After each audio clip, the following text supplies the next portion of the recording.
Hi, my name is Nikisha Tooley, and my topic for my research was on gardens on the Navajo Nation. In Enduring Acequia's Wisdom of the Land, Knowledge of the Water by Juan Estevan Arellano, it states, few people have learned to use water as wisely as those who rely on acequias, open-aired water canals common throughout the arid world. These people have developed a philosophy of sharing water that applies globally. To understand one acequia, the acequia that provides our food, our water, life itself, we must go back in history and around the globe in order to understand how it works. Arellano, 2014. One of the most crucial phrases that is said on the Navajo Nation is to beina, which means water is life. The methodology that I use to conduct my research is based on indigenous methodologies to see how farming is an integral part in Navajo culture. In Indigenous Methodologies, Characteristics, Conversations, and Context by Margaret Kovach, it states, for a methodology to be correctly identified as an indigenous methodology, it must be anchored in indigenous epistemology, theory, ethics, story, and community. I have conducted unstructured interviews with 3 Navajo individuals who have cultivated gardens and have it as their lifelong endeavors to pass traditional Navajo teachings and customs to their children and grandchildren. My first interview was with Mr. Earl Tooley of Blue Gap, Arizona, and in his interview, he focused on self-sufficiency. He stated, preparations are needed by getting the young people involved by passing on the new tools they can use to prepare for planning.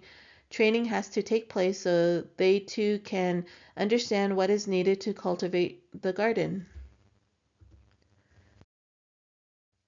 Things have changed over the years and new tools are introduced, so new training must be shared with the young so they too may learn what the preparation is for a garden.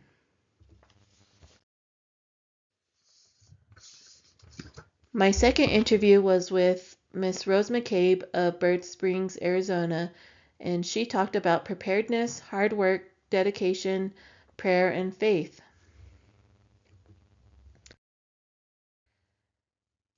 In her interview, she focused on dry farming because that's the technique that she used. She states, dry farming is where we would go into the washes in Bird Springs where the water flows during the monsoon season, where the water flows naturally. We would fetch buckets and buckets of water early in the morning and later in the evening to make sure our plants had water so it would grow. We used to do everything by work, hard work. We would pick and shovel the ground and rake it. That was until my uncle had invested in a farm tractor and it was a big help. But that meant that we had to save up for fuel to pay for labor. That was the difference because other than that, we had to use rakes, shovels, picks, and buckets. McCabe, 2025. My last interview was with Miss Olivia Tom of Manuelito, Arizona, and she wanted to relate how garden builds community, brings families together, and good health.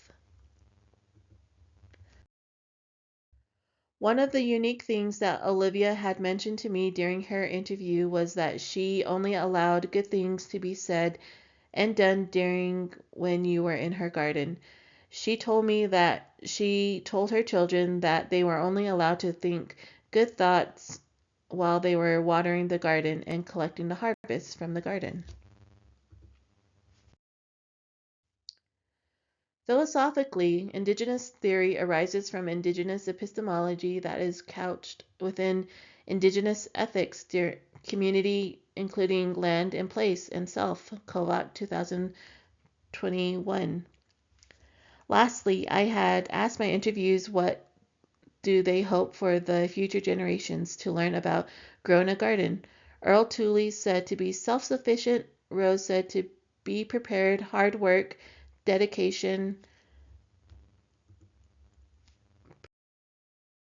prayer, faith, and lastly, Olivia stressed the importance of family, community, and health. Nsahakes, thinking, nahata, planning, ina, life, water, sihasin. Thank you so much.